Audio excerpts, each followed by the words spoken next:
শেষ হলো Asia cup skill ক্যাম্পের ঢাকা পর্ব। যোগ দিলেন spin bowling coach Mushtaq Ahmed. Netherland series সামনে রেখে মঙ্গলবার সিলেটে যাচ্ছে টাইগাররা। বাবর রিজওয়ান নাসিমকে বাদ রেখে এশিয়া কাপের দল ঘোষণা পাকিস্তানের। সালমানের নেতৃত্বাধীন 17 সদস্যের স্কোয়াডে খেলবে আমিরাতের ত্রিদেশীয় সিরিজে। বসুন্ধরা কিংসের অসহযোগিতায় হতাশ বাফুফে। জাতীয় দলের ক্যাম্পে ফুটবলার চেয়েও সাড়া পায়নি ন্যাশনাল টিমস কমিটি। জরুরি সভায় আবারও চিঠি পাঠানোর সিদ্ধান্ত।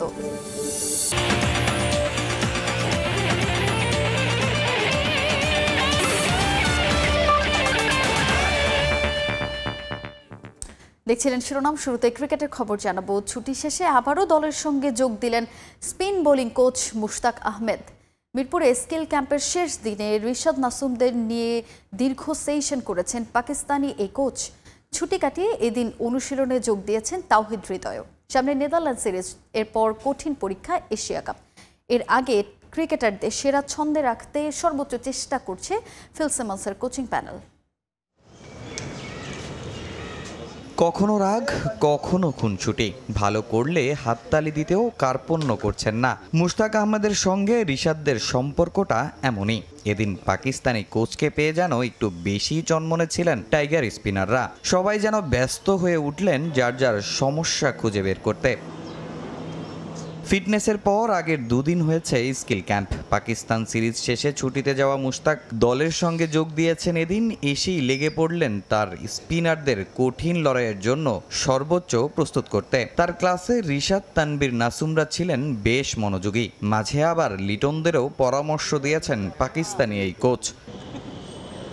টি-20 অধিনায়কত্ব পাওয়ার পর আলোচনা, ফর্মে কবে ফিরবেন লিটন। মাঝে মধ্যে ভালো ইনিংস খেললেও ছন্দ ধরে রাখতে পারছেন না। পারফর্ম না করে ক্যাপ্টেন্সি টিকিয়ে রাখা কঠিনই হবে। এলকেডির এশিয়া কাপে রানে ফেরাটা খুব জরুরি। সালাউদ্দিন, ফিল সিমন্সরাও সর্বোচ্চ চেষ্টা করছেন তাকে সেরা ছন্দে ফেরাতে। ভুলগুলি ঠিক করতে তাকে নিয়ে করেছেন আলাদা সেশন।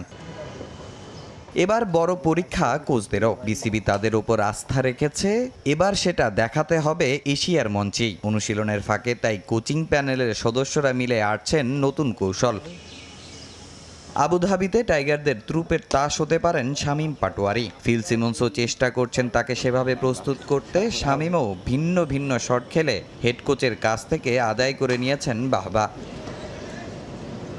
ম্যাচের শেষ দিকে জাকের আলীকে ধরতে হবে হাল। প্রিয় শিষ্যকে আরও পরিণত করতে সালাউদ্দিন বেশ ব্যস্ত। পুরোটা সময় তার ব্যাটিং নেটের পাশে দাঁড়িয়ে মনোযোগ দিয়ে দেখেছেন সিনিয়র সহকারী এই কোচ। মায়ের চিকিৎসার জন্য ছুটি নেয়া তাওহিদ হৃদয়ও এদিন ফিরেছেন অনুশীলনে।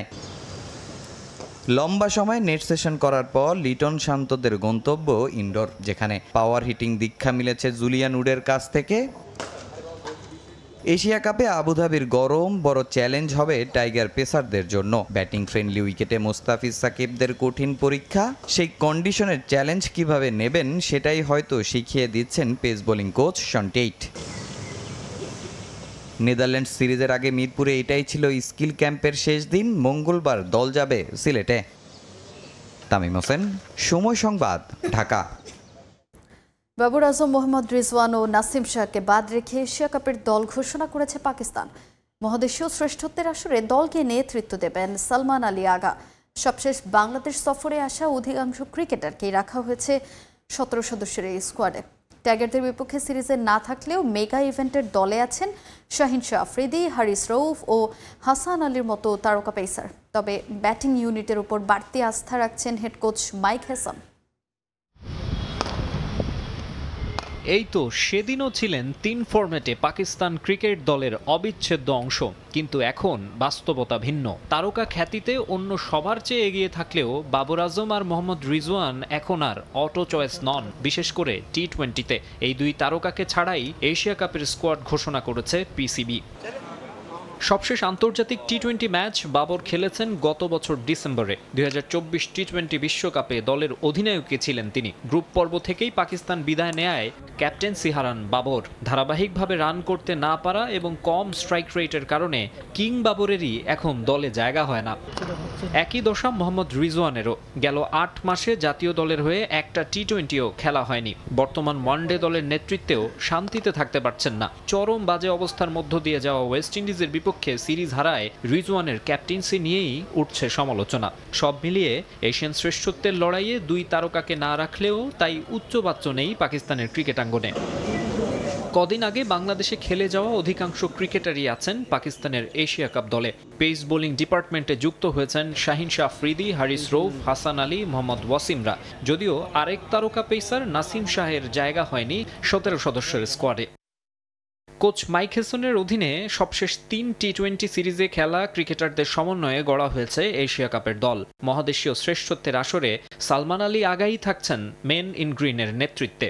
সম্প্রতি হ্যামস্ট্রিংয়ের চোটে পড়লেও অবস্থার উন্নতি হওয়ায় দলে রাখা হয়েছে ফখর জামানকে। সাহিম আয়ুব, সাহিবজাদা ফারহান, মোহাম্মদ হারিস, হাসান নওয়াজ, মোহাম্মদ নওয়াজ, খুশদিল শাহ, ফাহিম আশরাফদের নিয়ে সমৃদ্ধ ব্যাটিং লাইন আপ তাদের। এশিয়া কাপের আগে সংযুক্ত আরব আমিরাতে স্বাগতিক দল ও আফগানিস্তানের বিপক্ষে ত্রিদেশীয় সিরিজে একই দল নিয়ে খেলবে পাকিস্তান। সবশেষ 3টি সিরিজে 3টি ভিন্ন কন্ডিশনে খেলেছি। লাহোরের উইকেট ফ্ল্যাট ও ব্যাটিং সহায়ক। বাংলাদেশের কন্ডিশন চ্যালেঞ্জিং ছিল, লো স্কোরিং গেম ছিল। টপ অর্ডার ভালো করলে ম্যাচ জিতি আমরা। টি-20তে সবসময় ম্যাচের নিয়ন্ত্রণ রাখা জরুরি। ব্যাটিং বিবেচনায় সে সামর্থ্য আমাদের আছে। টি-20 ফরম্যাটের এশিয়া কাপে কখনো শিরোপা জিততে পারেনি পাকিস্তান। 2022 সালে সবশেষ আসরে হয়েছিল রানার্স আপ। মাকসুম আলম খান, সময় সংবাদ। এবারে দেশের ফুটবলের খবর। বসুন্ধরা কিংসের অসহযোগিতায় ক্ষতিগ্রস্ত হচ্ছে জাতীয় দলের ক্যাম্প। ন্যাশনাল টিমস কমিটির জরুরি বৈঠক শেষে এমন মন্তব্য সদস্য আমিরুল ইসলাম বাবুর।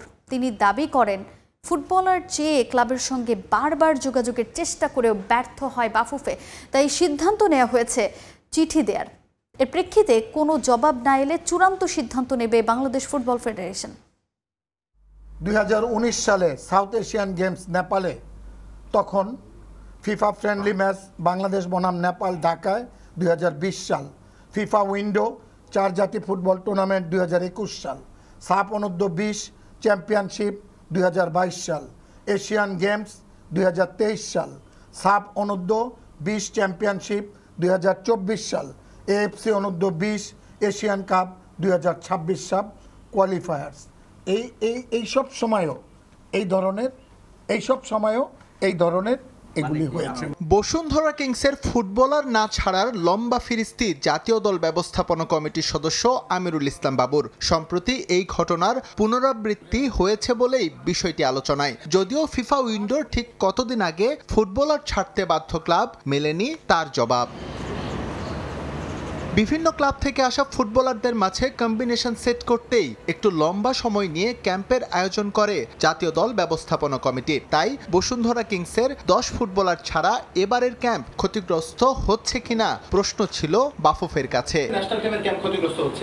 অবভিয়াসলি 100% হচ্ছে, কারণ আপনি একটা টিম যখন আপনি যাবেন একটা জায়গায়, আজকে প্ল্যানিং আসছে, আপনার প্ল্যানিং আছে না, 5 জন প্লেয়ার তো ঠিকই আপনার আমাদের 23-তে চলে গেছে, বসুন্ধরা কিংসেরই তো প্লেয়ার গিয়েছে না। নির্ধারিত সময়ে ফুটবলার পেতে বসুন্ধরার সঙ্গে যোগাযোগের সর্বোচ্চ চেষ্টাই নাকি চালিয়েছে বাফুফে, তবে ক্লাবের পক্ষ থেকে মেলেনি কোনো সাড়া। আমরা অনেকেই চেষ্টা করেছি ইমরুল ভাইয়ের সঙ্গে কথা বলতে, এবং সেই সঙ্গে বসুন্ধরা কিংসের দলীয় ম্যানেজারের সঙ্গে আমরা চেষ্টা করেছি কথা বলার জন্য, কিন্তু তাদের ফোনে রিং হওয়া সত্ত্বেও তারা ফোন রিসিভ করে নাই। আমরা কেউই তাদের সঙ্গে কোনো যোগাযোগ করতে পারি নাই। তাই বাধ্য হয়ে চিঠি পাঠাচ্ছে ফেডারেশন। এরপরও কোনো জবাব না এলে আবারও জরুরি বৈঠকে বসবে ন্যাশনাল টিমস কমিটি। আমরা বসুন্ধরা কিংসকে আজকে একটা চিঠি দিব, অনুরোধ করব তাদেরকে যত সম্ভব, যত তাড়াতাড়ি সম্ভব তারা জানি তাদের খেলোয়াড়দেরকে আমাদের প্র্যাকটিসে জয়েন করানো হয়। আর যদি এর মধ্যে কোনো রকমের আমরা কোনো সাড়া কোনো কিছু না পাই, within 3 or 4 days another emergency meeting, আবার আমরা একটা ইমার্জেন্সি মিটিং কল করে আমরা বাকি সিদ্ধান্ত আমরা ওই মিটিংয়ে নিব। নেপাল ম্যাচ সামনে রেখে চলা জাতীয় দলের ক্যাম্পে বসুন্ধরা কিংসের ফুটবলার যোগ দেওয়ার কথা ছিল 15 আগস্ট। তবে হঠাৎই ক্লাবের পক্ষ থেকে চিঠি দিয়ে বাফুফেকে জানানো হয় ফুটবলার ছাড়বে না প্রিমিয়ার লিগের সাবেক চ্যাম্পিয়নরা। এসএম ইকবাল, সময় সংবাদ, ঢাকা। অনূর্ধ্ব 23 এশিয়ান কাপ বাছাইয়ের প্রস্তুতির অংশ হিসেবে কাল স্বাগতিক বাহরাইনের বিপক্ষে মাঠে নামবে বাংলাদেশ দল। ইনজুরির কারণে প্রস্তুতি ম্যাচ থেকে ছিটকে গেছেন মিডফিল্ডার শেখ মোরসালিন। এই ম্যাচ দিয়েই দলের দুর্বলতা ও শক্তিমত্তার জায়গাগুলো খুঁজে বের করতে চান হেড কোচ সাইফুল বারী টিটু। প্রতিপক্ষ র্যাঙ্কিংয়ে এগিয়ে থাকলেও জয় তুলে নিতে চায় বাংলাদেশ। ম্যাচ শুরু বাংলাদেশ সময় কাল রাত 9টায়। বাহরাইনের তীব্র গরমেও থেমে নেই বাংলাদেশ অনূর্ধ্ব-23 দলের কন্ডিশনিং ক্যাম্প। তৃতীয় দিনের মতো অনুশীলন সেরেছে লাল সবুজের প্রতিনিধিরা। অনূর্ধ্ব-23 এশিয়ান কাপ বাছাই পর্বের প্রস্তুতিতে কোনো ঘাটতি রাখতে চান না পিয়াস নোভা আলামিনরা, যার অংশ হিসেবে বাহরাইনের বিপক্ষে দুটি প্রস্তুতি ম্যাচ খেলবে তারা। বাহরাইনের বিপক্ষে প্রথম প্রস্তুতি ম্যাচ নিয়ে আশাবাদী সাইফুল বারী টিটুর শিষ্যরা। প্রতিপক্ষ র্যাঙ্কিং ও শক্তিমত্তায় এগিয়ে থাকলেও এই ম্যাচে জয় তুলে নিতে চায় বাংলাদেশ। যদিও বাহরাইনের বৈরী আবহাওয়া কিছুটা ভুগিয়েছে বাংলার যুবাদের, তবে কন্ডিশনের সঙ্গে মানিয়ে নিয়েছেন তপু তানিন সালিকরা। ইনজুরির কারণে এই ম্যাচে আবাহনী মিডফিল্ডার শেখ মোরসালিনকে পাচ্ছেন না লাল সবুজ কোচ। মোরসালিন সম্ভবত এই ম্যাচে খেলবে না, ওর একটু ইনজুরি ছিল আবাহনীর ম্যাচ থেকে এফসি চ্যালেঞ্জ লিগের। তো তারপরেও যারা আছে অন্যান্যরা সবাই আছে। প্রথম ফ্রেন্ডলি ম্যাচ বাহরাইনের সাথে, তো আমাদের টিমের প্রিপারেশন অনেক ভালো। আর এখানে ওয়েদারের একটু প্রবলেম ছিল, তো আমরা 3-4 দিনের ট্রেনিং সেশনে আমরা এটা অ্যাডজাস্ট করে নিছি। ম্যাচের আগে শিষ্যদের নিয়ে বিল্ড আপ ফুটবল ও ফিনিশিং নিয়ে কাজ করেছেন হেড কোচ সাইফুল বারী টিটু। এছাড়া প্রতিপক্ষের হাই প্রেসিং ফুটবলের বিপক্ষে কিভাবে নিজেদের ডিফেন্স সামাল দিবেন আকাই জায়ানরা, তা নিয়েও হয়েছে বিশেষ সেশন। এই ম্যাচ দিয়েই নিজেদের দুর্বলতাগুলো খুঁজে বের করার চেষ্টা করবেন বাংলাদেশ কোচ। আমাদের বড় সুযোগ যে আমাদের টিমের শক্তিমত্তা এবং টিমের কেমিস্ট্রি, টিমের কম্বিনেশন, এগুলি এই ম্যাচ দুটার মাধ্যমে আমরা তৈরি করতে চাচ্ছি। তো এখানে মেইন উদ্দেশ্যটা আমাদের থাকবে যে আমাদের টিমটার শক্তিটা প্রত্যেকটা ডিপার্টমেন্ট টেস্টেড হওয়ার চেষ্টাটা আমাদের থাকবে, যে যাতে ভালোভাবে টেস্টেড হই আমরা, এবং ওইটা হলে আমাদের আউটকাম বা লার্নিংসটা এটার থেকে নেওয়া, যেটা it will help us in the Asian cup qualifiers. তো ওই জিনিসটার উপরে আমরা এমফাসিস করছি মেইনলি। আগামী 22 আগস্ট আরও একটি প্রস্তুতি ম্যাচ খেলার পর দেশে ফিরবে সাইফুল বারী টিটুর দল। সেপ্টেম্বরে অনুষ্ঠিত হতে যাওয়া অনূর্ধ্ব-23 এশিয়ান কাপ বাছাইয়ের সি গ্রুপে স্বাগতিক ভিয়েতনাম ছাড়াও বাংলাদেশের প্রতিপক্ষ সিঙ্গাপুর ও ইয়েমেন। ফাহিম ইসলাম, সময় সংবাদ। অনূর্ধ্ব-17 সাফ চ্যাম্পিয়নশিপ শুরুর বেশ কয়েকদিন আগে ভুটানে পৌঁছালেও কন্ডিশনের সঙ্গে মানিয়ে নিতে বেগ পোহাতে হচ্ছে বাংলাদেশ দলকে। সেখানকার আবহাওয়া বাংলাদেশের মতো না হলেও মানিয়ে নেওয়ার চেষ্টায় লাল সবুজ বাহিনী। অভিজ্ঞ আর তরুণদের নিয়ে সাফ অনূর্ধ্ব-17 চ্যাম্পিয়নশিপে জয়ের লক্ষ্য দলের। বেশ কিছু ইনজুরির সমস্যা থাকলেও ম্যাচের আগে ফুল ফিট স্কোয়াড পাওয়ার আশা কোচের। সাফ কিংবা এশিয়ান কাপ কোয়ালিফায়ার্স, সব ক্ষেত্রেই বাংলার জয়িতাদের আধিপত্য। একের পর এক সাফের শিরোপার পর এএফসি মূল পর্ব নিশ্চিত করা তো আর চারটিখানি কথা না। এবারের মিশনটা আরও একটা সাফের শিরোপা জয়ের। সে মিশনে চ্যালেঞ্জ সামলাবেন বাংলাদেশ দলের তরুণ সব ফুটবলাররা। অর্পিতা, সৌরভিয়াকন্ত প্রীতি কিংবা ইয়ারজান বেগম। গেল বছর অনূর্ধ্ব-16 সাফ চ্যাম্পিয়নশিপ জয়ী দলের গুরুত্বপূর্ণ এই ফুটবলারদের উপর বড় দায়িত্ব সাফের শিরোপা ধরে রাখার। সে আসরে গোলপোস্টে গুরু দায়িত্ব পালন করে নজর কাড়েন ইয়ারজান বেগম, আর সৌরভিয়াকন্ত প্রীতি পালন করেন অধিনায়কের দায়িত্ব। অর্পিতারাও দিয়েছেন আস্থার প্রতিদান। এবার তাদের সামনে নতুন এই চ্যালেঞ্জ। এই দলটা লম্বা সময় প্রতিযোগিতামূলক টুর্নামেন্টের বাইরে থাকলেও এবার সাফ অনূর্ধ্ব-17 চ্যাম্পিয়নশিপের শিরোপা জিতে দেশে ফেরার লক্ষ্য লাল সবুজ বাহিনীর। এবারের আসরে স্বাগতিক ভুটান, নেপাল ও ভারতের বিপক্ষে রাউন্ড রবিন লিগ পদ্ধতিতে ম্যাচ খেলবে প্রীতিরা। দেশে ভালো অনুশীলন করে ভুটানে বেশ কিছুদিন সময় হাতে নিয়ে পাড়ি জমিয়েছে বাংলাদেশ দল। তবে ভুটানের সবচেয়ে বড় সমস্যা আবহাওয়ার সঙ্গে মানিয়ে নিতে পারা। যদিও আসর শুরুর আগেই ভুটানে যাওয়ায় মানিয়ে নেওয়ার চেষ্টা চালিয়ে যাচ্ছে মাহবুবুর রহমান লিটুর দল। মেয়েরা আল্লাহর রহমতে খুব ভালো করতেছে, প্র্যাকটিসে ভালো করছে। আমাদের আগামী 20 তারিখ ভুটান দলের সাথে খেলা। ভুটানে অনেক, আপনারা জানেন, অনেক এই স্টেমিনার অনেক সমস্যা হয়, বেদের অনেক সমস্যা হয়, যার কারণে এটার মিলাইতে গেলে আমাদের 2 দিন আসতে সময় আছে।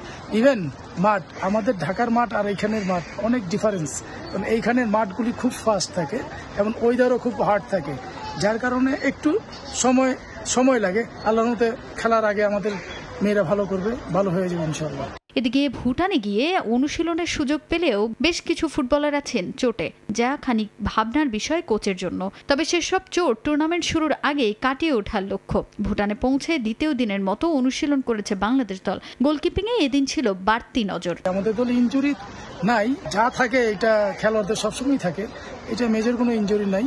আমাদের দলে আল্লাহর রহমতে সবাই সুস্থ আছে। আমরা 5 দিন আগে আওয়াতে আমাদের একটা খুব ভালো একটা মানে সময় এবং ভালো ট্রেনিং আমরা পাচ্ছি এবং ওয়েদারের সাথে আমরা খুব ভালো মানায় নিতে পারছি। এটার জন্য আমরা খুব উপকার হচ্ছে আমাদের দলের। আগামী 20 আগস্ট প্রথম ম্যাচে স্বাগতিক ভুটানের বিপক্ষে লড়বে লাল সবুজের দল। তাজিন খন্দকার, সময় সংবাদ। ওটিটি প্ল্যাটফর্ম বঙ্গতে দেখা যাবে চলতি মৌসুমের ইংলিশ প্রিমিয়ার লিগের ম্যাচ। সংবাদ সম্মেলন করে বিষয়টি নিশ্চিত করেছে বঙ্গ কর্তৃপক্ষ। বঙ্গর পাশাপাশি অনলাইন স্ট্রিমিং প্ল্যাটফর্ম মাইকোতে দেখা যাবে ইপিএল এর ম্যাচগুলো। মৌসুমের সবগুলো ম্যাচই দেখা যাবে এই 2 প্ল্যাটফর্মে। এজন্য বিভিন্ন প্যাকেজ নিয়ে এসেছে তারা। পুরো সিজনের ম্যাচ দেখতে চাইলে ব্যবহারকারীদের খরচ করতে হবে 650 টাকা। এছাড়াও আছে মান্থলি প্যাকেজ, যার মূল্য নির্ধারণ করা হয়েছে 110 টাকা। মাত্র 25 টাকায় ডেইলি পাস সুবিধাও রাখা হয়েছে ইপিএল ফ্যানদের জন্য। সংবাদ সম্মেলনে উপস্থিত ছিলেন বাফুফের সভাপতি তাবিদ আওয়াল এবং সহসভাপতি ফাহাদ করিম। এমন উদ্যোগ দেশের ফুটবল ফ্যানদের মাঝে বাড়তি উন্মাদনা তৈরি করবে বলে মনে করেন তারা। এ পর্যায়ে খেলার সময় শীর্ষ সংবাদগুলো জানিয়ে দিচ্ছে আরেকবার। শেষ হলো এশিয়া কাপ স্কিল ক্যাম্পের ঢাকা পর্ব। যোগ দিলেন spin bowling coach Mushtaq Ahmed. Netherland series সামনে রেখে মঙ্গলবার সিলেটে যাচ্ছে টাইগাররা। বাবর রেজওয়ান নাসিমকে বাদ রেখে এশিয়া কাপের দল ঘোষণা পাকিস্তানের। সালমানের নেতৃত্বাধীন 17 সদস্যের স্কোয়াডই খেলবে আমিরাতের ত্রিদেশীয় সিরিজে। 100% হচ্ছে। একটা টিম যখন আপনি যাবেন একটা জায়গায়, আজকে প্ল্যানিং আসছে। বসুন্ধরা কিংসের অসহযোগিতায় হতাশ বাফুফে। জাতীয় দলের ক্যাম্পে ফুটবলার চেয়েও সাড়া পায়নি ন্যাশনাল টিমস কমিটি। জরুরি সভায় আবারও চিঠি পাঠানোর সিদ্ধান্ত।